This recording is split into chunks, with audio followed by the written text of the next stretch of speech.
شوهری که همیشه زینوکار است، چندین بار به دست میافته، همسرش آگاه میشوه ولی باز هم همو کارش تکرار میکنه. این خواهر از ما مصلحت پرسیدن که ما چی کار بکنیم، یعنی با شوهر زیناکار ما چی کار بکنیم، یعنی قطع او زندگی بکنیم یا اینکه از او جدا شویم. بسم الله والحمد لله والصلاة والسلام علی رسول الله. اما بعد، البته تا زمانی که همین کاری زیناکاری را حلال نمیدونه، یعنی حرام گفته انجام میتیه، شما حق داره که قطع او زندگی کنه، یعنی او همسر شماست، نکاح شما پابرجاست. ولی وابسته از شماست که یعنی وابسته از زن است که زن میتونه که مردک خودش از راه زنا باز داره. خب یعنی همون مرد مثلا در همون زن فاحشه، در همون زنهای مثلا بیراهه چی را مثلا میبینه؟ همون غریزه های جنسیش برآوردنه که همین را مثلا همسر حلالی خودش میتونه که انجام بده. ولی من توصیه من برای خواهرها این است که شوهراتون صاحبی کنی. با جنجال کردن و شروع مغل برپا کردن و قهر کرده خونه مادر رفتن شما زیان میبینی، نه اینکه شوهرتون. اگر شوهر زیان هم که ببینه عائله شما مثلا پاش میخوره، شما با احساسات داده نشوی. یعنی همین دیدی که مثلا خیانتش آشکار شد، در رو شما جنجال رو برداری و بگی من جدا میشم، طلاق من بده، قهر کرده خونه مادرت برای مثلا بو یا برا مردک بو یا برا مثلا دشت میدان میوه و همون با همون کاری زیناکاریش با دوام دادن میگیره.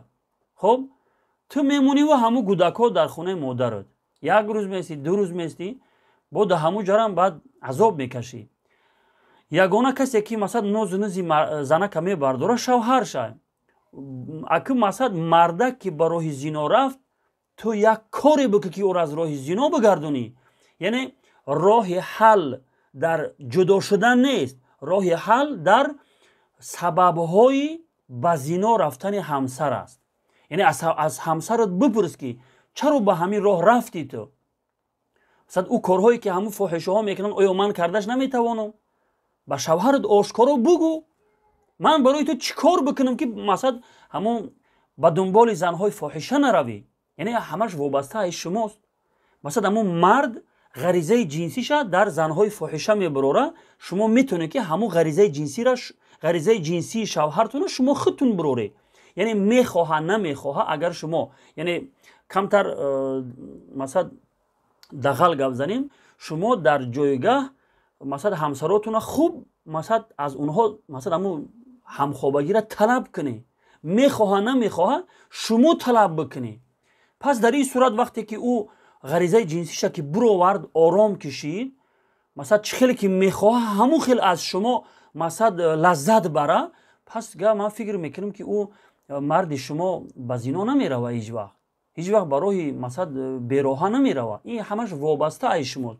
ولی من بسیاری مردها را من میدانم که مثلا یا آشکارا یا پنهانی همین خیلی شکایت میکنن از همسراشون. مثلا شکایت میکنن که چیلی که من میخواهم از همسرم مثلا لذت برم او خیلی نمیتونم برده، چیلی که مثلا یک زنی فاحشه میتونم لذت برده. مثلا شریعت اجازه داده یک حدود و اندازه‌ای که زن و شوهر میتونن از همدیگر مثلا آمیزش جنسی داشته باشن، از همدیگر لذت ببرن. به همون حدود و اندازه میتونه که شما مثلا از همدیگر لذت بری.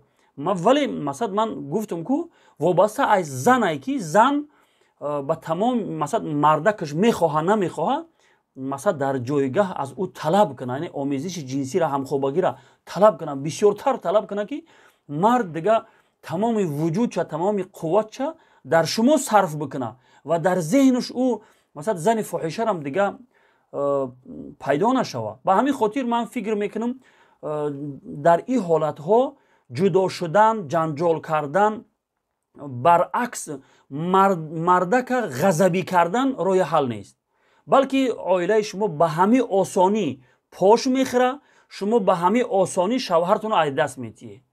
خب راه حلش من گفتم برای شما، جدا شدن، طلاق گرفتن، خانه پدر و مادر قهر کردن رفتن راه حل نیست خواهرای عزیز. به همین خاطر شما چند قدری که میتوانید در پیش شوهرتون خودتون زیبا بکنید، чӣ хеле ки ҳамун шавҳарат мехоҳа дар ҷога барои ӯ ҳамун хел бош, яъне ҳамун ҳудуди шариата риоя карда барои шавҳарат ҳамин короро бикӯ, барои ту савоб астай, ту гуноҳ накардаистай. чӣ хеле ки ҳамун мардакат мехоҳа ҳамун коро ки карди, ман фикр мекунам ки мардам ҳеҷ вақт масад зеҳнаш дар як зани фоҳиша дига намерава. ва инам шумо бидонед ки шавҳарои шумо агарчи ба роҳи зино мераванд бо занҳои фоҳиша масад ҳамешагӣ нестанд, яъне ҳамеша бо онҳо намемонанд. чанд рӯзе ки қатъи онҳо масад кайфу сафо мекунанд мегарданд, вале боз ҳам ба назди шумо мебиёянд то ҳамун замоне ки аллоҳ тавфиқ шуд аз ҳамун роҳи зино бозгашт. ба ҳамин хотир хоҳарои азиз, ҳаргиз вақте ки ҳамин хел ҳолатҳо барои шумо пеш омад, ҳаргиз фикри ҷудо шудана дар зеҳнотон набиёред. масалан ҳамун варианти ҷудошавӣ, варианти қаҳр кардан хонаи падару модар рафтана аслан аз ҳамун зиндагитон удалит кунед. хуб, ҷудо шудан, талоқ гирифтан, инҳо роҳи ҳал нест. шумо коре кунед ки роҳи ҳалла ёфтан дар кор. ба чӣ хотир шавҳарам рафт ба ҳамин роҳ? яъне ҳамун корҳои мақсадҳое ки ҳамун шавҳарта бояд ту бишносӣ, ҳамун характери шавҳартуна. масалан шумо ҳоли чанд сол зиндагӣ мекунед, бояд давно ӯ масалан характери шавҳартуна бояд омӯхта бошед, ба характери шавҳаротун бояд кор бикунед. ба ҳамин хотир аввалан ба ӯ мардҳо ман хитоб мекунам ки аз аллоҳ битарсанд, ба роҳи ҳаром нараванд. ҳама занҳо ҳамун як хеланд, фақат ҳамун шайтон ин мардҳоро, баъзе мардҳоро васваса мекунад, ба ҳамин роҳи ҳаром мераванд. ва инам шумо занҳо фаромӯш накунед ки дар ҳаққи шавҳаротун ҳатман дуо бикунед ки аллоҳи раббулоламин аз ҳамун шавҳари шуморо аз ҳамин роҳи ҳаром боз бигардонад. на ин ки ҷанҷол куневу дига масалан асаби мардака ябора клет карда аз ӯ масалан талоқ талаб бикунед. валлоҳу аъламу биссавоб.